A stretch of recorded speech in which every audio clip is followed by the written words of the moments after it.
The Trump administration is canceling $1 billion in school mental health grants that increased mental health services in schools across the U.S. According to ABC News, the Department of Education said that these grants are not advancing administration priorities. Deputy Assistant Secretary for Communications, Madison Biederman, wrote in a statement to ABC News, quote, "Under the deeply flawed priorities of the Biden administration, grant recipients use the funding to implement race-based actions like recruiting quotas in ways that have nothing to do with mental health and could hurt the very students the grants are supposed to help."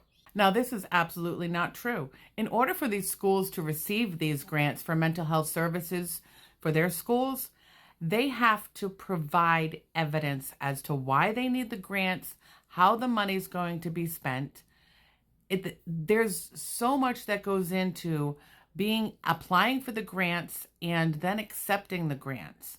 And then once they're accepted, those grants are dispersed in installments. So the grants that the Trump administration just canceled and are not going to renew for all the schools that receive these grants to increase mental health services in their school systems,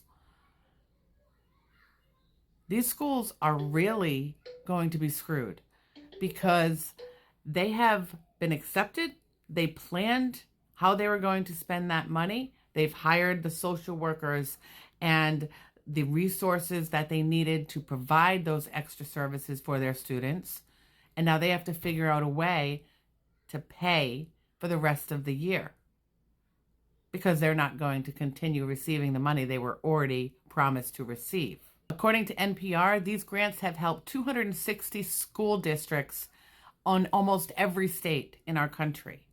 And Congress is the one who decides how money is going to be dispersed, and they decided on these grants. There was a vote, and it was a bipartisan vote. Both Republicans and Democrats wanted this for schools. Mental health services have always been lacking and really need to be increased in schools. So the grants for mental health services that these schools already received, they were supposed to last 5 years. There are going to be a lot of people losing jobs, and there are going to be a lot of students lacking in mental health services now. You know, this is a shame to reverse something, to cancel something solely because it comes from Biden's administration. That's what it appears. Please like, follow, and share so that I can continue to provide you with content, and I appreciate you being here.